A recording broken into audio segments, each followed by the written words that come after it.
Bismillahirrahmanirrahim. Assalamualaikum warahmatullahi taala wabarakatuh dan salam sejahtera. Salam prihatin rakyat, salam perangi darurat COVID-19.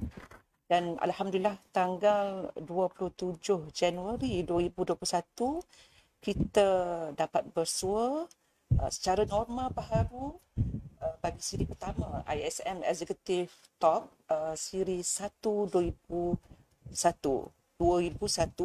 yang mana kita juga sering dikenali sebagai ISM Social Talk. Platform ini adalah merupakan satu platform kita membariskan tokoh-tokoh masyarakat untuk mereka berkongsi pengalaman, berkongsi pengetahuan untuk menjadikan panduan dan juga tauladan kepada pendengar-pendengar semua. Dan saya mengucapkan ribuan terima kasih kepada para penonton yang saya maklum terdiri daripada seluruh warga Kementerian Pembangunan Wanita Keluarga Masyarakat dan juga agensi-agensi ISM, LPKKN, Jabatan Kebajikan Masyarakat, JPW, lembaga kaunselor dan yayasan kebajikan negara. Dan saya juga maklum bahawasanya kita jemput juga agensi-agensi awam lain dan juga ahli anggota masyarakat untuk sama-sama dalam ISM Executive Talk pada kali ini. Dan bagi para penonton, saya kira kita ada pautan untuk melakukan pendaftaran, boleh lakukan pada pautan yang kita berikan di paparan nanti. Untuk siri ISM Executive Talk pada kali ini sebenarnya amat istimewa kerana ianya merupakan julung kalinya ISM mengadakan kolaborasi dengan bahagian pengurusan sumber manusia kementerian sendiri, bermakna juga kita mempunyai tetamu yang kita segani, yang merupakan nombor 1 di kementerian ini, pengemudi, peneraju kementerian yang mana kumpulan sasarannya melibatkan seluruh anggota masyarakat di negara ini. Dan untuk itu, kita bagi suspense sikit. Untuk itu, izinkan saya membaca CV beliau pada hari ini. Lahir pada 3 Februari 1961 di Ipoh, Perak, dan memulakan kerjaya beliau di Jabatan Perkhidmatan Awam pada tahun 1994.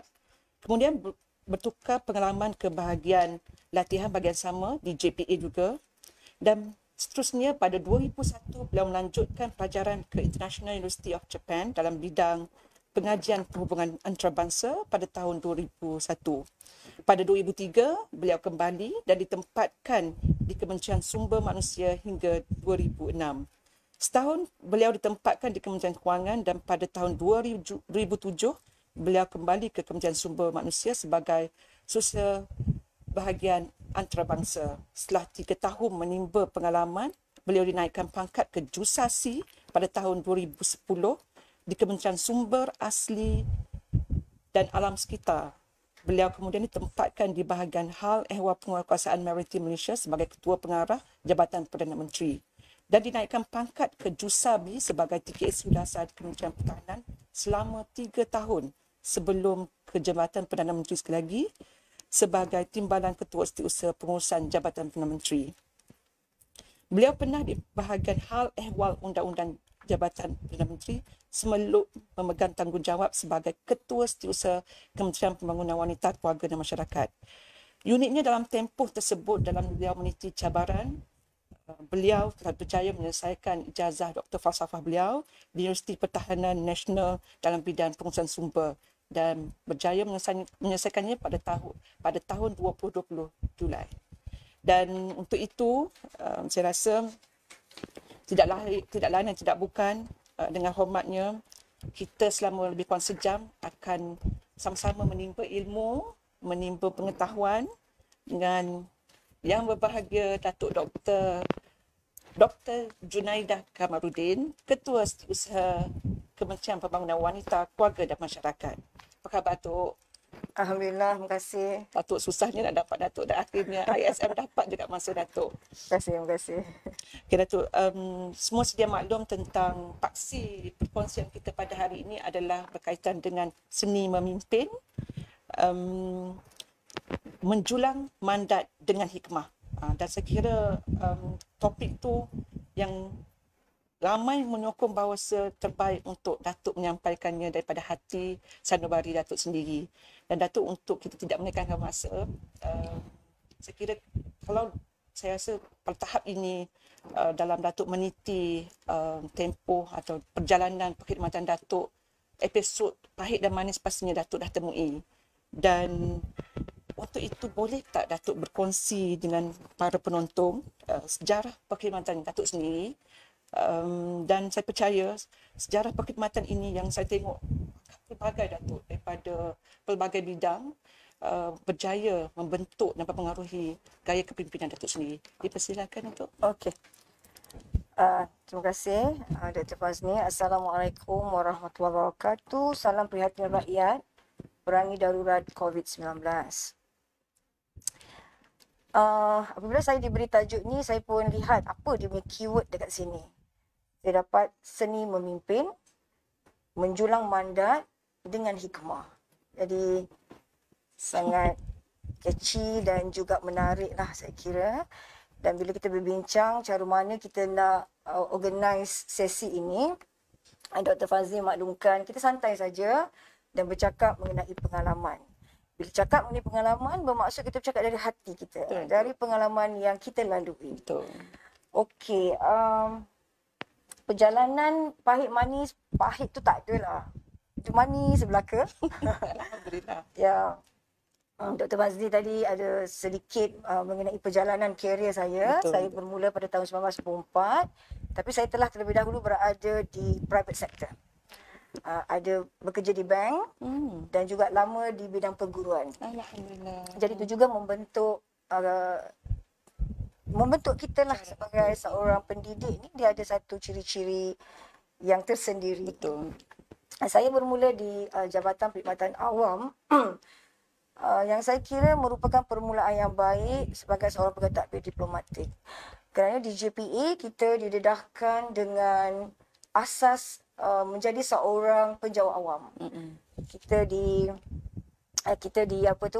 dibimbing oleh banyak ketua-ketua dan juga didedahkan dengan prosedur-prosedur asas sebagai penjawat awam. Perkeliling perkhidmatan, surat perkeliling yang memperkatakan tentang bagaimana seorang penjawat awam itu sepatutnya berkelakuan, berfikir dan bertindak. In fact, cara kita berpakaian pun ada dalam garis panduan.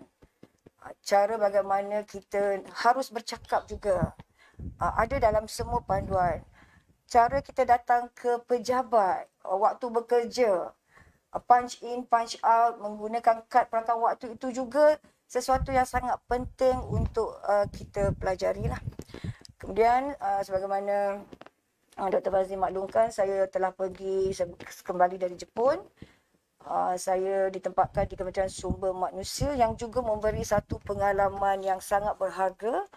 Kerana di sana saya memegang portfolio yang berkaitan dengan international level organisation. Melalui convention, melalui recommendation dan protokol label, kita belajar banyak bagaimana majikan patut menjaga kebajikan-kebajikan pekerja dia. Jadi di situ saya belajar mengenai decent work agenda, mengenai work-life balance yang saya kira sangat penting untuk diterapkan di kalangan staff-staff kita. Because work-life balance itu bercakap mengenai balancing antara bekerja dan keluarga. Jadi mantra itulah ataupun knowledge tersebut saya apply dalam kepimpinan saya. Maksudnya saya tidaklah kita kata kalau mereka tu ada masalah keluarga, kalau ada anak kecil yang memerlukan perhatian, jadi kita bertimbang rasalah untuk memanggil mereka bekerja lebih masa misalnya, ataupun bekerja pada waktu Sabtu Ahad.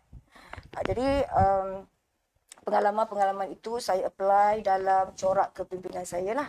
Dan satu lagi yang saya mendapat sangat kesan ialah apabila saya bekerja di Kementerian Sumber Asli Alam Sekitar, for example, isu-isu berkaitan pentingnya alam sekitar kepada kita. Jadi saya terapkan juga bagaimana staf-staf di kementerian membawa satu pokok misalnya, kita bersihkan ataupun kita jadikan suasana yang ceria di tempat kerja, dikaitkan dengan alam sekitar. Pada masa itu bos saya Datuk Seri Zul Azhar sangat suka kepada tumbuh-tumbuhan hijau. Jadi kami membinalah NRE, bangunan dalam hutan yang kami bina seolah-olah seperti hutan. Jadi itu menimbulkan satu suasana dan juga perasaan yang baiklah, got a lot of oxygen, dan kita bekerja dalam suasana yang saya rasa kondusif. Jadi pengalaman-pengalaman itu saya bawa. Kemudian tadi Dr. Fazlin juga menyatakan saya di bahagian antarabangsa. Yes, pendedahan antarabangsa itu juga sangat penting. Alhamdulillah saya terlibat dengan beberapa sesi perundingan yang besarlah seperti Trans-Pacific Partnership yang kita dahulu terlibat bersama MITI for example, dan saya dipertanggungjawabkan untuk mengetuai chapter Labour. Jadi yang saya nak tekankan ialah bila kita ada pendedahan begitu, kita melihat bagaimana mereka di negara-negara lain berinteraksi, bagaimana mereka membawa mandat, bagaimana mereka bercakap, dan sesi perundingan itu membawa satu seni saya rasa, where you have to bring kita kata kepentingan-kepentingan negara yang kita kena negotiate dengan negara sebelah sana. Jadi rakan-rakan perundingan kita akan membawa isu dan mandat mereka yang mungkin tidak comply dengan kita. Jadi cara macam mana kita nak get into agreement, kan, di tengah-tengah. Di situ saya belajar banyak. Kita kena mendengar. Jadi seni mendengar tu sangat penting, kerana dalam sesi perundingan kita perlu mendengar dahulu apa perkara-perkara penting yang mereka perlu ketengahkan. Jadi itulah yang membawa kepada beberapa pengalaman yang saya bawa apabila saya berada di posisi TKSU for example, dan juga sebagai KSU sekarang ini. Datuk, saya pun dapat permintaan sebenarnya daripada anggota Kementerian Pembangunan Wanita sendiri. Mereka ni yang terutamanya mereka yang dapat HLP sekarang pun sedang meniti perjuangan ilmu ni. Datuk menghabiskan PhD Datuk semasa Datuk berada di jawatan yang amat tinggi dah, Datuk. Maksudnya tanggungjawab tu berat untuk betul-betul kita menuju macam saya sendiri pengalaman untuk buat PhD ni betul-betul ada peace of mind, baru kita fokus pada pelajaran kita. Tapi Datuk buat PhD ni macam dalam keadaan yang tanggungjawab berat, tapi Datuk menyelesaikannya alhamdulillah dalam perkhidmatan ini juga. Kena kongsikan juga, Datuk. Okey, sebenarnya saya memegang kepada apa yang sepatutnya ada sebagai seorang penjawat awam. Diukur dari segi kompetensi penjawat awam, apa ukuran seseorang itu berkompetensi tinggi. Jadi JPA telah pun membuat, kita kata, garis panduan apabila kita nak memilih mereka, kan, di kalangan siapa yang berkompetensi. Jadi kompetensi disebut sebagai mereka yang mempunyai pengetahuan. Ukuran pengetahuan, ukuran kemahiran, ukuran kepada kelakuan yang merujuk kepada compliance, kepatuhan yang tinggi. Dan juga of course gaya kepimpinan itu juga part of competency. Jadi saya berada di JPA di bahagian latihan tu agak lama, dan saya memang ada that kind of passion untuk belajar, untuk tambah pengetahuan. Supaya, Datuk. Pengetahuan itu boleh diambil daripada kursus pendek, daripada sesi-sesi begini. Other than that is berbentuk akademik. Akademik itu masters, PhD, dan kita ada long life learning yang untuk belajar tu tidak ada jangka masa dan juga faktor usia. Itu satu. Jadi bila ada that passion, ada that kehendak, jadi kita akan cuba capai. Jadi masa saya di Kementerian Pertahanan, sebenarnya saya sangat teruja dengan apa yang berlaku di sana. Because kita berhadapan dengan tentera. Bila disebut tentera, you kena dapat bayangkan the way leadership style dia, the way they command things, tapi mereka ni cemerlang. Jadi saya fikir saya nak since saya di sana, saya bercakap dengan beberapa profesor di UPNM, Jadi dapatlah satu tajuk mengenai pengurusan, dan juga saya masukkan dari situ leadership. Bagaimana gaya kepimpinan yang terbaik di sesebuah organisasi. Betul. Jadi di situlah yang bermulanya saya nak belajar dan dah ada peluang di situ. Saya turn it to academic lah. Kan daripada PhD tu kita mendapat kita kata laluan exposure ataupun pengetahuan yang lebih mendalam dari aspek akademik, dan saya kaitkan dengan pengalaman. Sebab kita dah dalam pengurusan, jadi kita lebih memahami because kita pegang perkara tu. Teori ni satu yang kita baca dan kita cuba kaitkan untuk to justify ya. Jadi Fazli tanya macam mana dalam kesibukan tu. Disiplin is very important untuk kawan-kawan kita yang ingin melanjutkan pengajian secara full time ataupun part time. Disiplin masa, komitmen is very important, dan saya ambil masa Sabtu Ahad. Saya ambil masa waktu malam. Dan alhamdulillah agak mudah lah. Alhamdulillah. Tak ada yang susah dalam hidup ni kalau kita berusaha. InsyaAllah. Alhamdulillah untuk Ya. untuk kita kembali kepada tajuk kita. Tadi ada Datuk sentuh tentang seni perundingan. Kita ada seni komunikasi. Tapi dalam konteks hari ini kita melihat kepada satu seni memimpin. Dan kalau kita lihat satu konsep, kepimpinan ni satu benda yang kita nampak perlu etikanya, perlu tegasnya. Manakala seni ni dia bersifat lebih abstrak. Dua konsep berbeza, tapi macam mana kalau kita adunkan seni memimpin ni dan kita boleh manfaatkan kepada perkhidmatan awam. Saya rasa You bagi soalan susah lah Dr. Fazli. Relevan Datuk Katu. That's why saya tengok tajuk tu, seni is something very abstract actually kan. Seni memimpin tu dia ada abstraknya di situ, dan satu lagi yang you belajar. Because bila kita dalam perkhidmatan, kita didedahkan dengan khusus kepimpinan yang banyak mengenai teori-teori as I mentioned tadi kan. Jadi sebenarnya mungkin daripada kita didedahkan dengan siri-siri khusus lah dalam kita menjawab jawatan ni, berbagai-bagai khusus yang kita perlu hadiri. Jadi itu sebagai landasan. Tapi more towards siapa you sebenarnya. Macam mana di dalam diri kita. Saya selalu kaitkan dengan diri saya apabila saya di bawah dengan saya tengok bos saya. Kalau bos saya marah, saya rasa tertekan. Saya rasa tak seronok. Kalau bos saya macam, mungkinlah tengking-tengking kita, mungkin. Tapi tak adalah. Mungkin kalau berlaku begitu ya. Jadi saya fikir, kalau saya tak suka, kalau saya buat, orang pun tak suka juga. Anak bos saya pun akan tertekan. Jadi saya ambil yang itu. Jadi saya kaitkan dengan beberapa pendekatan. Contohnya kita kata pendekatan secara leadership style berkaitan dengan transformational for example, ataupun kita sebagai pemimpin bercorak pembimbing. Jadi you boleh pilih. Semua dah ada di situ.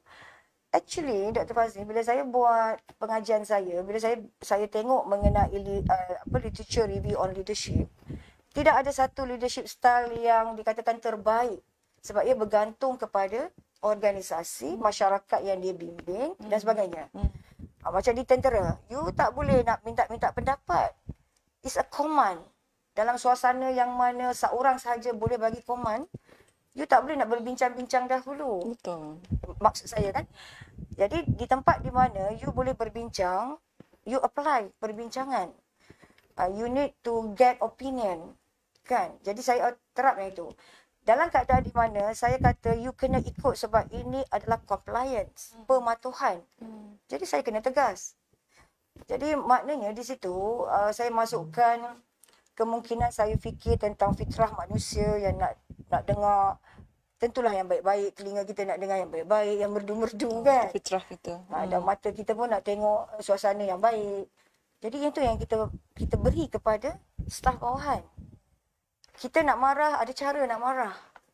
Kalau katakanlah kita marah benda yang tak betul, tekanan perasaan dia, kemungkinan tak nak datang ke office, kan. Kalau asyik kena marah hari-hari, I think tertekan lah. Betul. Pegawai-pegawai tersebut. Okey, kalau kita tengok satu lagi tajuk menjual mandat dengan hikmah. Bermaknanya digambarkan situ tentang mandat kita dengan stakeholders.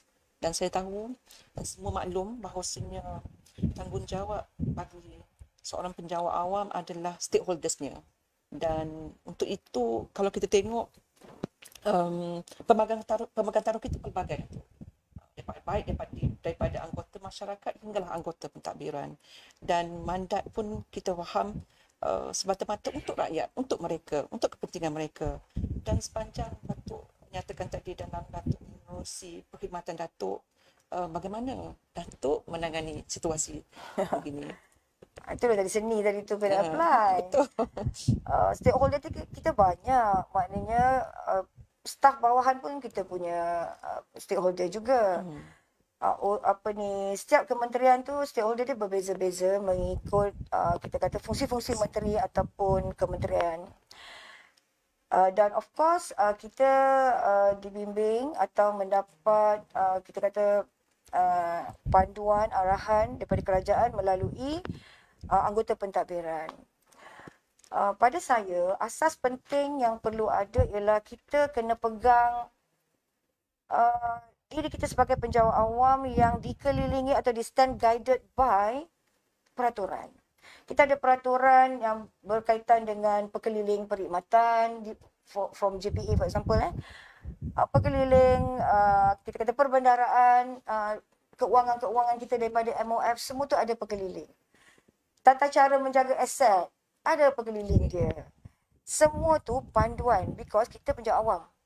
Remember, bila kita penjawat awam, kita ada framework kita sebagai penjawat awam. Kita tak boleh pakai jeans datang ke office sebab dalam peraturan penjawat awam tidak boleh. Kita ada tata cara berpakaian, rambut tak boleh panjang untuk lelaki. For example, what's more yang berkaitan dengan tugas-tugas. Ataupun kita kata kita punya desk job tu. Okey, isunya ialah apabila ada yang tidak patuh.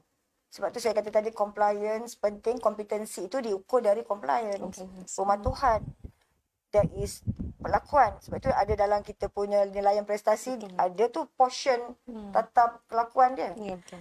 So dalam konteks ini, jika tidak faham, itu yang akan ada percanggahan. Jadi cara mana kita nak handle, pada saya, perbincangan is very crucial. Kita patut memberitahu, kita kena register. Register maknanya maklumkan dahulu. Bla bla bla bla bla bla. Itu di peringkat kita.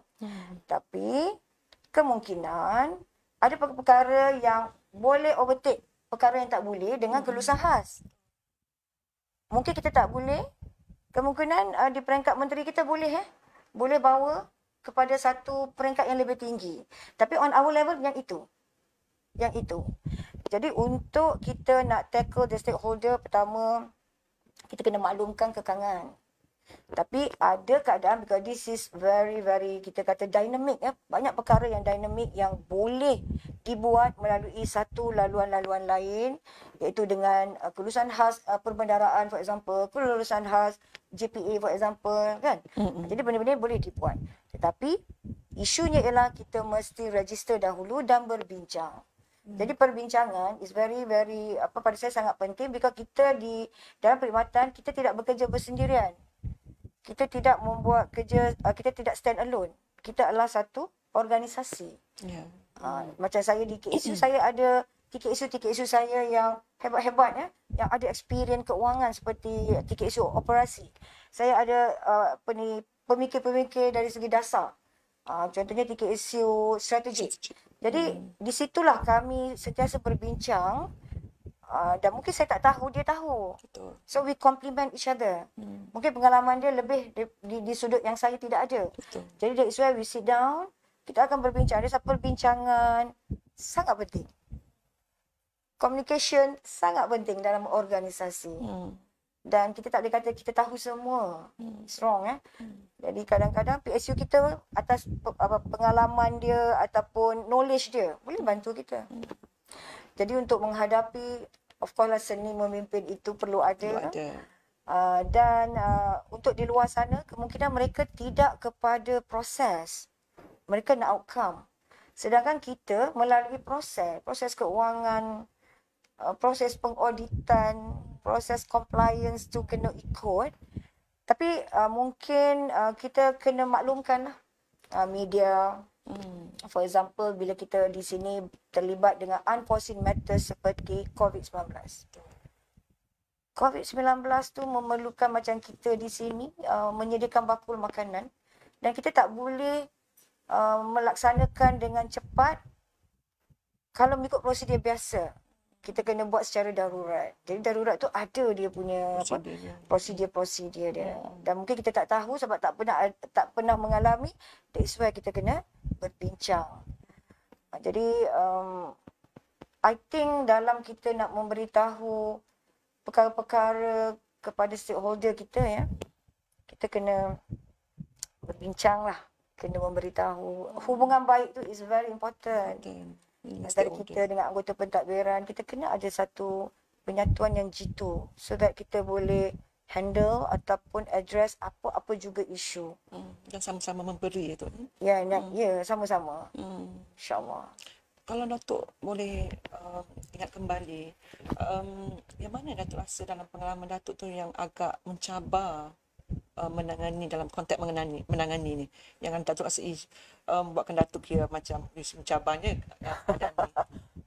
Betul. Ada, mesti ada Datuk kan? Bukanlah pahit, tapi cabaran.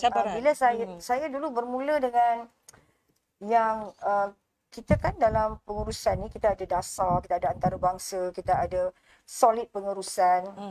Bila saya bermula sebagai setiausaha bahagian kanan di Kementerian Sumber Asli lah ya.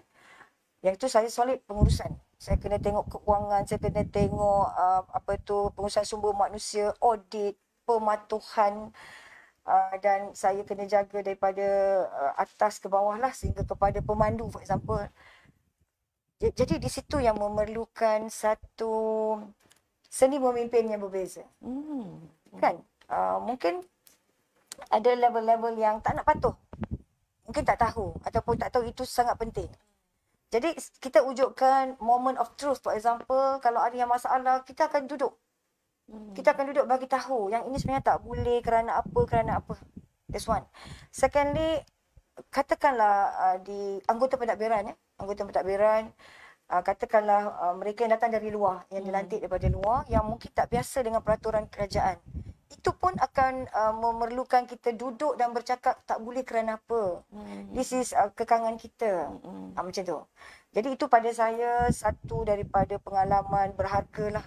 Bagaimana soft skills perlu ada untuk kita berkomunikasi. Untuk kita berunding. Memberitahu apa yang kita ada, apa yang dia nak, macam mana kita nak macam mana pihak sana memerlukan bantuan, macam mana kita nak bantu. Tanpa jeopardize perkara-perkara yang perlu kita pertahankan sebagai penjawat awam. Keliling tadi itulah. Ya, betul. Keliling, peraturan kan. Sebab kita di rating, kita ada kita punya penarafan. Kita ada audit yang akan tengok. Jadi itu adalah satu mekanisme pengukuran kepada kecemerlangan organisasi tersebut. Jadi itu pun kita sentiasa jaga supaya kita tidak dilihat sebagai melanggar peraturan. Betul. Sebab rating tu lah. Dulu kita ada star rating kan. 4 bintang, 5 bintang. Bila 3 bintang tu masing-masing moyong je lah.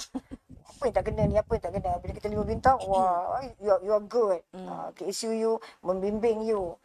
Jadi back kepada macam mana pengalaman saya tu, yang itulah yang saya lalui. Dan of course saya melihat kepada bagaimana bosses saya, KSU saya.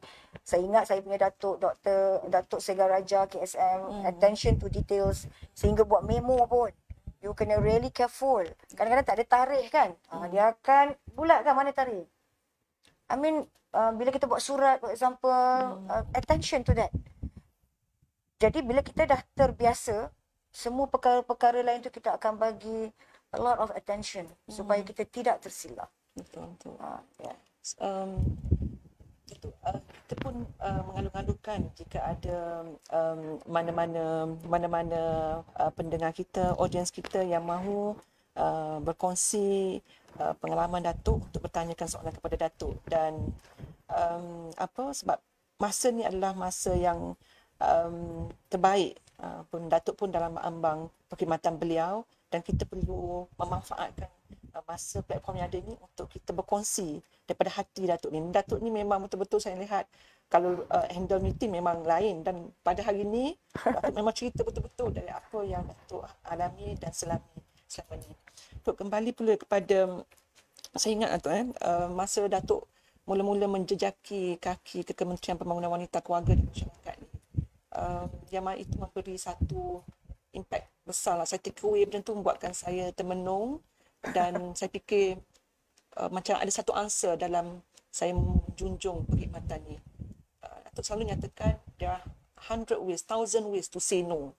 Dan untuk kita kaitkan dengan paksi pengisian kita hari ini adalah mengenai hikmah, menjulang mandat dengan hikmah ni. Saya rasa 1000 ways to say no tu adalah formula hikmah yang cuba Datuk nyatakan, dan saya ingat Datuk boleh gunakan platform untuk sama-sama kami pelajari juga daripada formula hikmah Datuk tu sendiri. Okey. Saya memang suka sebut perkataan 1000 ways to say no tu. Mantra tu saya dapat daripada ex-boss saya jugalah. Yang saya kagumlah cara kepimpinan beliau ni, sebab very diplomatic dan soothing. Dia as I mention, kita ni stand guided dengan perkeliling, peraturan gitu-gitu gini. Tapi kadang-kadang kita nak memberitahu tidak tu, kita boleh kaitkan. Bukan saya yang kata tak, saya nak je bantu. Tapi kekangan saya ialah begini-begini. Betul. Satu. Kedua, kita jangan kata tidak sebab kita tak pasti lagi outcome bila kita pergi kepada satu kelulusan di peringkat yang lain. For example, saya kata di Khas. Yes. So jangan cepat-cepatlah kata no. Cara kata no kepada golongan bawahan pun agak berbeza. Masa saya di bahagian di mana saya menjaga all the kumpulan sokongan, saya jaga kumpulan-kumpulan macam seperti yang saya sebut tadi tu. You tak boleh kata you tak boleh kerana ni. No. Kan? You kena explain no itu kenapa. Okay? Dan yang penting pada saya ialah hemah tadilah. Seni tadi tu is important. People tak suka kalau dia ditidakkan. Kita rasa macam agak tersinggung kalau Fitrahnya. tak boleh ini, tak boleh. Padahal tak faham kenapa tak boleh. You know? You kata ya dahulu, buat reservation. Ataupun nanti saya semak. Kita akan tengok benda ni setelah ada satu sesi perbincangan. Kita tak boleh terus mengatakan tidak begitu saja. Kan? What's more kepada certain stakeholder yang kita pegang dan kita julang dan kita hormat. Kan? Tetapi kita ada pilihan lah. Bila tak boleh you buat, ada pilihan. The consequences that you akan hadapi. Jadi integrity level is important. Kan? Kita ni penjawat awam ni banyaklah dia punya, kita kata yang kita kena jaga. Sebab kita tertakluk dengan tindakan tata tertib yang mungkin orang tak faham. Kita tertakluk kepada lembaga jawatankuasa siasatan. Kalau kita buat salah kerana kita katakan perkara tak boleh tu kita bolehkan. Jadi perkara ini kebanyakan antara golongan tu dia tak faham. Kan? Mungkin tak faham. Dan back to cara tu, saya masukkan yang tadi tu, fitrah manusia. Kembali kepada cara kepimpinan, seni kepimpinan kita tu. Macam mana kita nak sebut no tu. Maybe kita kata yes but. Boleh tapi biar saya ni dulu. Ataupun kita akan tengok dahulu. Ataupun kita kata kita bagi pada satu authority yang lebih tinggi. Jadi itu pada saya satu kaedah ataupun gaya lah. Kemungkinan leadership style that gaya kepimpinan yang mungkin you boleh, you pun tahulah Dr. Fazli macam mana kalau kita attend meeting. Kan banyak sesi meeting yang kita kena memberi satu keputusan yang agak sukar kadang-kadang kan. Mungkin perkara ni lah kena apply. Itu pun banyak sebenarnya melibatkan diri di peringkat antarabangsa, terutama menjalankan perundingan dengan counterpart kita yang berlainan budaya dan juga negara. Kalau perundingan sebegini macam mana Datuk? Ada perbezaan tak dengan apa yang Datuk alami hari-hari dengan kita punya budaya? Adakah ada prinsip ataupun formula lain kalau kita beraksi di peringkat antarabangsa? Okay.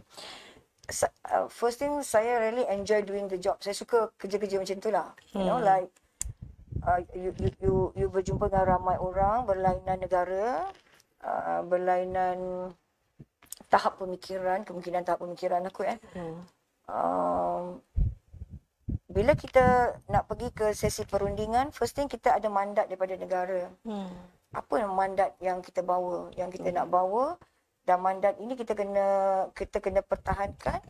So di situ ada sesi untuk kita negotiate, berbincang. Di sini saya lihat persiapan, attention to detail is very important sebab dia melibatkan agreement. Di situ saya belajar tentang pentingnya perundangan tadi tu. Pentingnya tentang every line dalam agreement tu is very important. Shall dengan perkataan may membawa makna yang sangat besar. Kemudian saya tengok rakan-rakan, macam katakanlah saya berbincang dengan European Union, EU. Mereka akan dengar kita ni. Kita akan cakap, they will listen to you. Dia akan angguk-angguk tapi tak semestinya dia akan agree. Seni. Itu pun seni juga. Dia kata, okey, dia dah setuju. Okey, dia setuju. Dia senyum, okey, macam faham. Tapi tidak. You know, sebab dia mendengar kita. Dia mendengar. Lepas tu, bila you berbincang, you tak setuju, you tak perlu jerit-jerit pun. It's in a very soothing way. Dan dengan you just bagi tahu tak boleh kerana apa, you tak payah nak bergaduh lah maksudnya kan. Maknanya you berunding tu dengan keadaan yang sangat profesional lah pada saya. Jadi di situ juga membentuk saya berunding dengan anak-anak buah saya. Saya bercakap anak buah saya, kenapa saya nak perlu jerit-jerit? Kenapa saya perlu nak marah-marah? You just tell tak boleh kerana apa. Ataupun apa, what is your thinking about this? Yang saya katakan tadi, mungkin dia lebih tahu daripada saya. Mungkin pengalaman Cik Yusri lah kata sekarang TKSD keuangan yang banyak pengalaman keuangan kan. Dia mungkin tahu yang saya tak lalui pengalaman tu. Sama tu juga dengan dasar kan. Jadi benda-benda ni mengajar saya lah mengenai soft skills dalam perundingan. What's more, yang ini adalah dikaitkan dengan trade, for example. Dan masa saya di labor, saya bawa majikan pekerja, saya kerajaan waktu tu, saya wakili kerajaan. Different mandat dan juga kita kata kepentingan yang dibawa. So macam ni you nak dapat tengah-tengah. It's not easy. Jadi bila kita boleh berbincang, tegang sikit, lepas tu kita main masak-masak pula lah bila dah petang. Okay, I masak ni, I bagi kat you bagi kat I. Masa tu kami di Geneva kita duduk 3 minggu. Jadi benda-benda macam ni lah. Professionalism is one thing. You jangan bawa selepas itu kepada satu sesi persahabatan. Sebab daripada situ kita akan lebih memahami. Betul. Lebih memahami dalam keadaan yang lebih jujur lah. Dan kemungkinan dia membawa mandat dia yang dia kena perjuangkan, pertahankan kan. So that is why bila JPA membuat dasar mengenai pertukaran satu tempat selepas 3 atau 5 tahun, sebenarnya pegawai kita tak nampak. Saya tak nak tukar, saya nak duduk kat sini, saya suka kat sini. Actually, you losing one opportunity sebenarnya. When you go, kita pergi satu tempat yang baru, you akan dapat satu benda baru. You akan belajar satu segmen baru, orang-orang baru, pandangan yang berbeza, input, kita panggil the subject matter yang berbeza, environment berbeza. Jadi bila you go up, you dapat rangkumkan dan you boleh apply bila you jadi seorang pemimpin ataupun jadi KSU atau TKSU. Jadi apa saja yang perkeliling ataupun peraturan, sebenarnya ada kajian kebaikan di belakang itu. Itulah yang saya harap lah kan. Anak-anak buah jika diberi surat untuk keluar tu, is actually you anggap tu sebagai opportunity. Because saya dapat itu dari satu tempat yang saya pergi. Kan saya jaga MKD, Kementerian Keuangan. Saya jaga korporat, masa tu berbeza pula. Kan. Kemudian saya pergi ke sebagai ketua pengarah Badan Buat Undang-Undang. Berbeza pula, perkara itu mengenai perundangan, mengenai Malaysian Agreement. Jadi something yang baru saya belajar. Jadi begitulah Dr. Bas ni. Saya kira pegawai-pegawai muda kita perlu mengambil tips Datuk ni. Maksudnya apabila arahan pertukaran diberikan, melihat ini sebagai satu rahmah atau hikmah dan opportunity sebenarnya Datuk nyatakan. Tapi kalau kita deal dengan pegawai-pegawai muda kita ni, Datuk lihat ramai ke generasi Y, kita berhadapan dengan generasi Y sekarang, Datuk. Untuk berhikmah dengan pegawai generasi Y ni pun bukan mudah, Datuk. Daya cekal, daya kesabaran, daya toleransi mereka amat berbeza. Padahal bos boleh absorb dan pegawai. Itu yang berlaku sekarang. Kalau Datuk boleh ulas perkara ni? Okey. Betul. Kita ni generasi tu dilabelkan X, Y, sekarang ni dah jadi Z. Strawberry pun ada. And kita kena jadi, satu lagi mantra saya ialah agent of change. Jangan harap dia berubah, kita ubah mengikut keadaan dia. Kita jadi agent kalau dia tak boleh jadi agent. Jadi agent of change is very important untuk you harmonikan keadaan. Especially generasi sekarang ni yang pendedahan dia berbeza. Kita dulu pegang tanah, kita panjat pokok kan. Betul. Kita main permainan yang mereka tak pernah alami. So itu membentuk kepribadian, membentuk dia punya sifat dan pemikiran. Betul. Jadi di situ kita yang dewasa ataupun pemimpin macam kita ni ataupun ketua macam kita ni kena more or less absorb dan sesuaikan untuk gaya kepimpinan yang macam mana. Itu saya kata tadi, kalau perlu kita jadikan kita ni sebagai transformational leadership style yang boleh kita ni, kita dengar dulu, kita fahami dulu apa hati dia, apa perasaan, pemikiran dia, kan. Jadi from there kita ni lah, macam negotiate jugalah, macam kita berunding juga kan. Kena memahami dahulu, you have to listen to them first. Faham dulu apa masalah dia, lepas tu baru kita masuk dan kita offer, counter offer kan, dan cari titik penyelesaian di tengah-tengah. Saya tahu sekarang ni pegawai-pegawai muda, saya tak kata mereka salah, no, cannot. Itu dah ada dalam generasi itu. Generasi yang dibentuk oleh budaya persekitaran dengan gadget. Contoh, saya bagi contoh pegawai muda, mereka suka Facebook, because itu perjalanan hidup. Bila Facebook, daripada AZ semua masuk. Kadang-kadang fail rahsia pun masuk kat situ dan tunjuk. Kita dulu fail rahsia kena masuk dalam envelope. Jangan tunjuk ada merah palang tu. You know? But they want to show sebagai satu perkongsian. That is why kita kena bagi tahu. Kita tak boleh hukum begitu saja. Jadi Facebook ni pun benda budaya bagi mereka, tapi kadang-kadang memberi kesan yang mungkin negatif lah kepada perkhidmatan awam. That's why kerajaan membangunkan satu, kita kata, dasar mengenai kita kata komunikasi. Bagaimana yang boleh sehingga diambil tindakan. Tapi kita cegah dahululah. Cegah, bagi tahu, keep on bagi tahu. Bagi tahu the do and the don't. Apa yang you boleh upload, apa yang you tak boleh upload. Ataupun dia nak marah bos dia, tulis kat Facebook, daripada tak tu semua orang tahu. So itu budaya, tapi kita kena train sebab kita dalam kerangka perkhidmatan awam dan sebagai pejabat awam. Ada tata cara dia, ada tata kelakuan yang perlu diikuti. Lepas dia bersara macam saya nak bersara nanti tu, seperti kita lah kan. Begitu. Okay. Datuk, kalau kita tengok Datuk ni, ada juga, kita tengok soalan Datuk. Ini ada soalan untuk Datuk ni.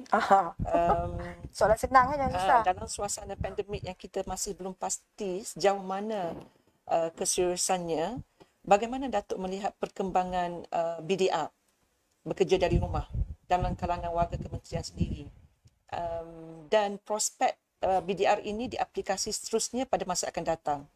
Memandangkan kementerian ini juga kita melihat pada isu-isu kebajikan.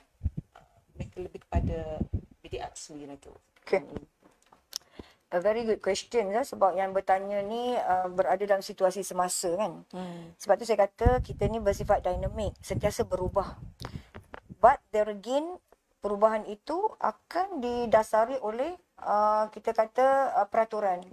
Sebab tu kita akan tengok pada apa dasar dan apa selalunya kita sebut berkeliling lah.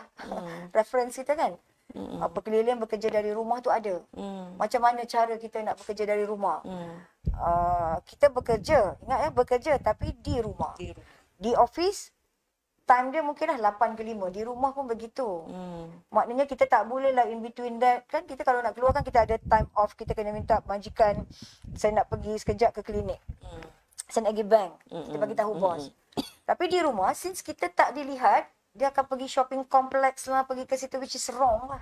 Sebab tu KPPA melalui JPA sudah pun menetapkan bekerja rumah apa dia punya situasi. Apa formula dia ataupun bagaimana you patut bekerja dari rumah. Itu bekerja dari rumah tapi balik kampung. It's wrong ya. Masa saya dulu bahagian pencen, saya faham mengenai kalau you dapat kemalangan sehingga menyebabkan kematian dan waktu itu you bukan bekerja ataupun you tengah MIA, missing in action, you akan hilang semua you punya faedah-faedah yang sepatutnya you dapat. So benda ini mereka tak tahu tau. Mereka tak sedar ataupun tak tahu implikasi itu, sebab kita kena bagi tahu. Kita kena sentiasa maklumkan dan kena sentiasa inform pegawai-pegawai kita lah, especially yang mungkin baru dalam perkhidmatan, yang belum mahir tentang perkeliling kan. Dan bekerja dari rumah dibuat adalah berdasarkan kepada situasi COVID masa kini.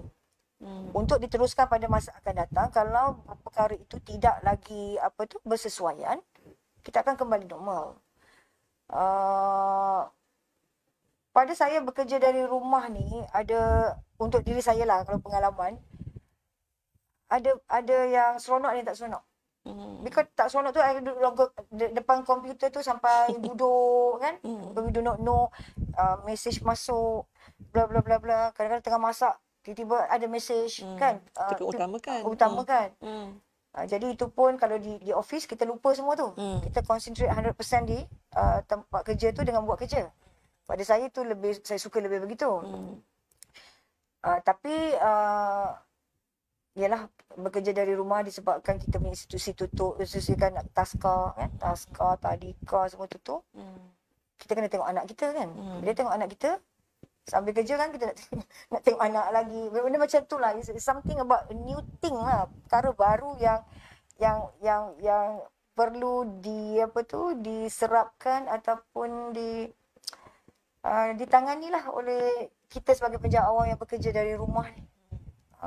Soalan sama ada perlu diteruskan, saya tak nak jawab lah yang itu kan. Itu di bawah bidang kuasa Ketua Perkhidmatan Awam dan juga Tan Sri KSN lah untuk meneliti dari masa ke semasa. Dan kita di Sosial Malaysia, Dr. Fazli juga ada membuat kajian-kajian kan mengenai kesan COVID, apa yang dikehendaki dan perkara-perkara itulah boleh kita lihat secara ilmiah untuk membentuk satu peraturan, satu garis panduan yang lebih padu, lebih jitu dan bermanfaat kepada perkhidmatan dan penjawat awam. Selain itu, sebagaimana Datuk nyatakan, mungkin pada tahun ini ISM akan memulakan satu kajian khusus kepada warga KPPN sendiri tentang BDR sewaktu COVID, Datuk. Untuk kembali balik kepada pimpinan, Datuk. Saya percaya burus dalam leadership ni saling bertukar pandangan lah mengenai cara seorang pemimpin, dan mereka kebanyakannya mengaitkan dengan bidang pemimpin itu dengan gaya kepemimpinannya. Ada yang mengatakan bagus untuk menjadi yang autoritatif. Ada pula yang kata bagus untuk menjadi demokratik. Ada juga bagus kata peace sitting. Pelbagai jenis cara. Daripada awal Datuk bercerita tadi, dalam gambaran saya dia pun dah boleh baca sebenarnya bagaimana Datuk. Tapi tak nak kita sekap jarang ni, Datuk, bagaimana Datuk menggambarkan gaya kepimpinan Datuk, dan apabila Datuk gambarkan sedemikian, saya rasa rumusan daripada audiens pun dapat gambarkan bahawasanya untuk menjadi seorang pemimpin sedemikian, apa yang Datuk telah laksanakan selama ni? Nak cakap tentang diri sendiri tu Ya, ni. kena Datuk. Patutnya audience apa ni lah yang bagi tahu saya macam mana. Mana saya tahu saya macam mana kan. But especially kalau saya sebagai ketua pengarah, saya ketua lah hari itu kan. Sebagai TKSU dalam sektor saya dan sebagai TKSU, gaya kepimpinan tu saya mungkin kata pelbagai. Ada masa saya perlu autokratik dari segi, okay, you have to do this. Kalau comes to compliance lah, kalau pematuhan all this thing kan. So, kita akan macam more or less tegas dan tak ada kompromi. Tapi kalau keadaan-keadaan yang lain, saya mungkin akan kata saya transformational sikit lah Dr. Fazli. Bermaksud, betul. saya boleh mendengar. Saya suka mendengar dahulu. Saya mendengar dahulu dan cuba memahami. Saya cuba memahami. Betul tak betul tu saya sendiri perasan diri saya gitulah kan. Saya cuba memahami, saya dengar dahulu. Dan kemudian berbincang. Saya kata pengalaman perundingan tu sangat bermakna lah. Dan communication, kita ada soft skills dari segi berkomunikasi kita tu. Saya cuba terapkan. Saya tak tahulah macam mana pandangan ya, betul. ketua-ketua jabatan terhadap saya lah. Tapi saya seboleh mungkin begitu. Cuba berbincang dan cuba mendengar dahulu dan bincang. Dan saya akan refer kepada garis panduan yang ada. Ya, betul. Contoh, nak buat tindakan tata tertib atas kesalahan. Saya tak akan, show tu saya tak akan tengok dan lulus saja, tidak. InsyaAllah saya akan bincang dahulu dengan pegawai, kenapa you bagi show begini. Kemudian saya cuba pergi dalam sikit, why don't kita tengok keadaan dia. Mungkin dari aspek dokumentasinya begitu. Kan? Contoh sakit tak datang, kenapa? Tahu-tahu ada besi kat dalam, bila kilat hujan dia tak boleh datang sebab takut nyilu. You know? Jadi benda tu kita tak tahu sebab apa, kita tak ni. Kita tak gali. Jadi benda macam itulah sebab pada saya kemahiran memimpin ada 3 perkara. Satu, kemahiran secara konseptual, kemahiran kemanusiaan dan teknikal. Teknikal ni ngamai sebab you buat benda tu. You're a desk officer, technicality you mesti pandai. Tapi kemanusiaan tu you kena mahir. Kemanusiaan ni something about inside you, the soft skills that you have, empathy, kan, rasa empati pada dia, rasa macam ingin membantu dia, itu perlu ada sebagai pemimpin atasan. Itu juga satu kemahiran lah saya rasa. Dan of course lah conceptual, you kena tengok the whole spectrum lah untuk memahami. Jadi ini boleh didapati daripada kursus, knowledge, bila kita belajar tentang apa itu gaya kepimpinan, apa itu kemahiran. Kedua, you dapat daripada observation. You observe lah pegawai ataupun ketua-ketua yang you rasa you nak jadikan dia sebagai contoh, then you ikut, kan? Dan pengalaman mengendalikan tu is penting sebab pengalaman tu benda yang memang you rasa you pegang, bukan setakat teori semata-mata.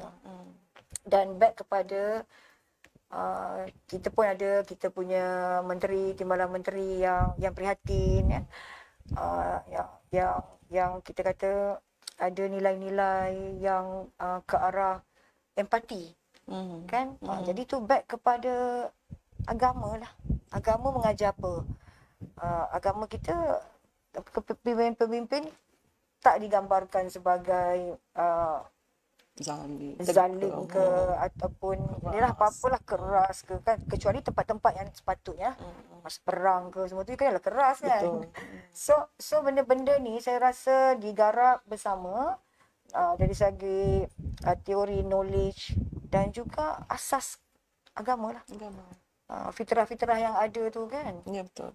Mata nak tengok yang cantik, hidung nak bau-bau yang harum, telinga nak yang merdu-merdu kita nak dengar. Betul. Jadi kita ambil lah itu, jadikan satu asas kepada kita macam mana kita nak berinteraksi dengan orang bawahan kita.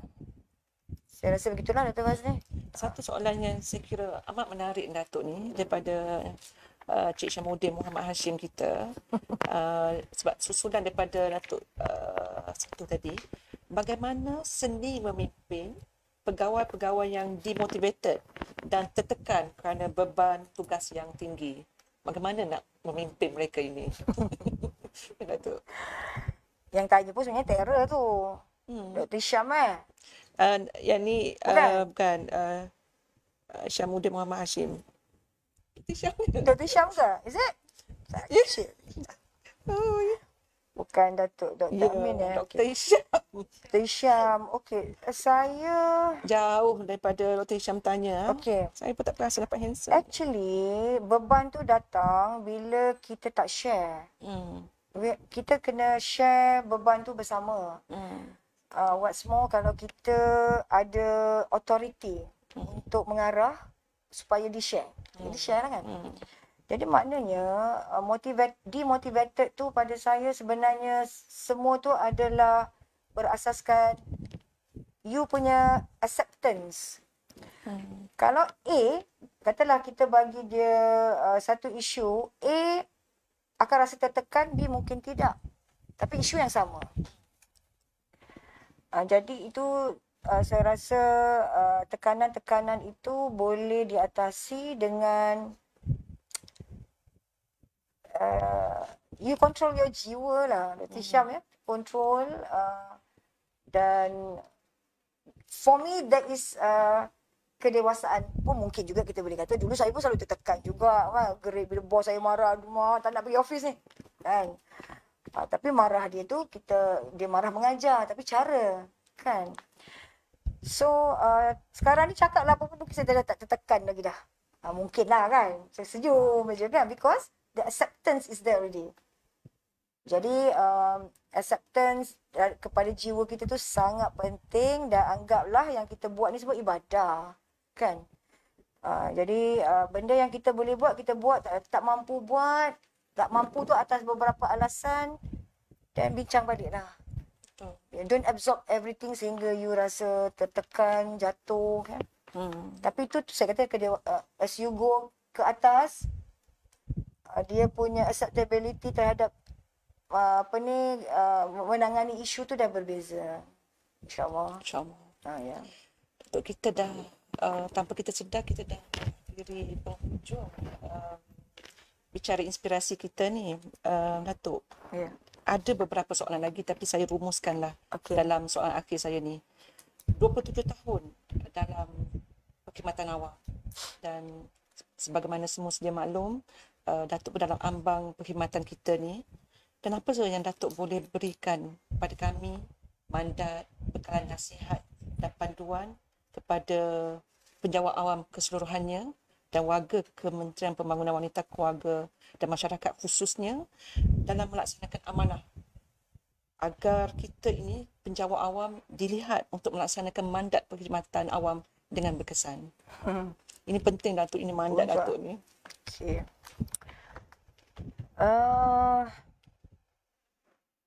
Kita melihat diri kita sebagai penjawat awam ya. Kita lihat diri kita sebagai penjawat awam yang memikul tanggungjawab berdasarkan visi, misi, objektif organisasi di mana kita berada. Dan penjawat awam akan diukur dari aspek kompetensi. Dan kompetensi itu ada ukuran-ukuran dia. Saya cuba nak come back to that fakta perkara itu, iaitu kita kena ada pengetahuan. Okey, pengetahuan tu boleh berbentuk akademik. Akademik tu kita kena ada diploma, master, PhD, ijazah pertama. Itu akademik. Dan pengetahuan-pengetahuan lain. That's why kursus-kursus sangat penting kalau dapat diikuti supaya kita berpengetahuan. Pengetahuan dalam bidang-bidang yang kita perlu ada lah. Pengetahuan dalam keuangan, for example kan. Kalau pengetahuan dalam kaedah perundingan, pengetahuan banyak pengetahuan yang kursus-kursus tu memang banyak. Dr. Fasni pun faham lah macam mana nak jaga kanak-kanak pun kita kena ada kursus pemata tu untuk kita berpengetahuan untuk menjadi pengasuh yang baik. Itu pengetahuan boleh didapati dari pelbagai kaedah pembacaan kan.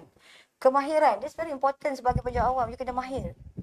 Itu saya kata tadi, kemahiran tu boleh berbentuk kemahiran kemanusiaan tadi tu lah. Kemanusiaan you kena mahir. Kemahiran teknikal kena mahir. Dari segi konsepsi pun you kena mahir. Kan? Kemudian yang saya nampak yang sangat penting lagi ialah compliance, kepatuhan. Kepatuhan itu memang dituntutlah 100% daripada setiap penjawat awam. Kepatuhan sama ada ianya diukur atau tidak diukur. Ya, betul. Tapi kalau diukur what's more lah, bukan setakat nak dapat rating ataupun pengiktirafan, tapi itu adalah tanggungjawab. Dan nasib tak baik sebabkan you tidak patuh, you akan dikenakan tindakan. Tata tertib lah, buang kerja lah, turun pangkat dan sebagainya. Itu hukuman. Kemudian saya lihat yang penting ialah gaya kepimpinan yang sesuai.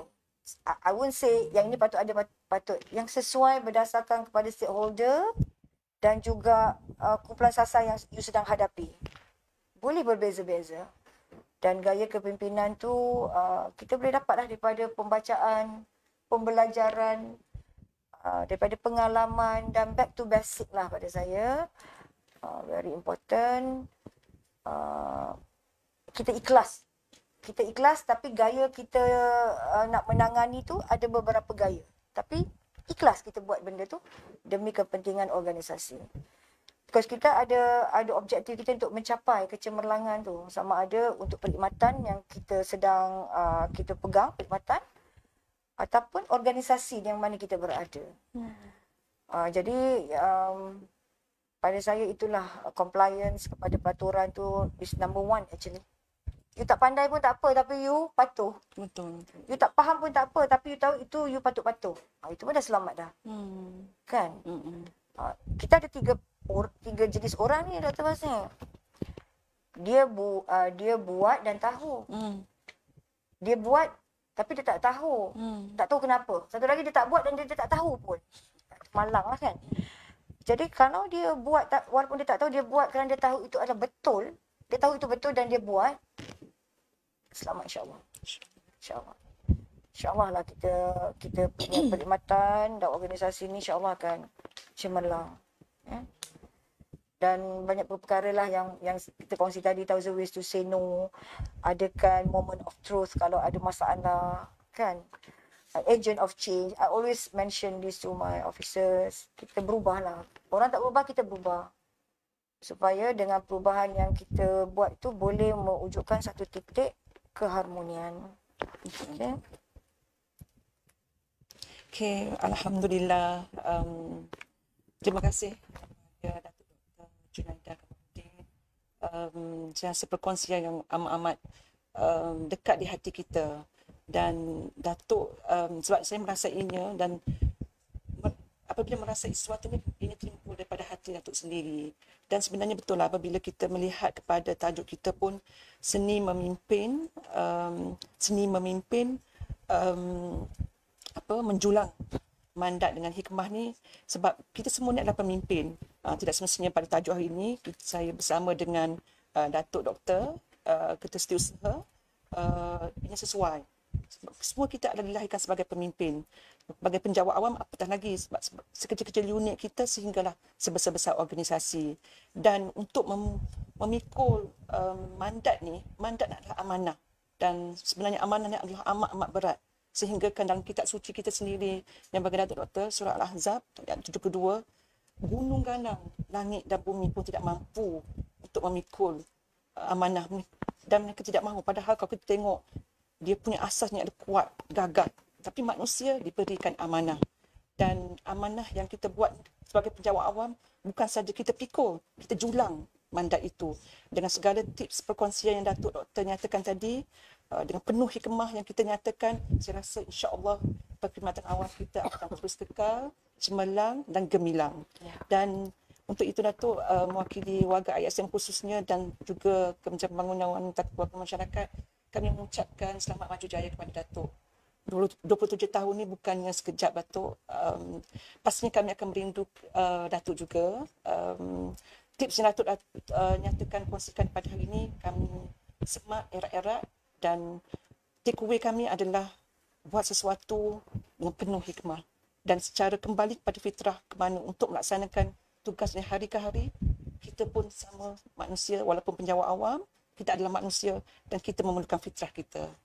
Dan terima kasih kepada para penonton, para audiens yang sedia mendengar. Saya gembira tu kawan-kawan saya pun berinteraksi ni, gembira dengan sesi yang mungkin dekat di hati mereka. InsyaAllah jangan lupa ikuti sesi ASN Social Talk ataupun Executive Talk dari masa ke semasa, dan untuk itu kami mohon maaf sekiranya kalau ada apa-apa sepanjang pengendalian program ini ada kesilapan, kekhilafan.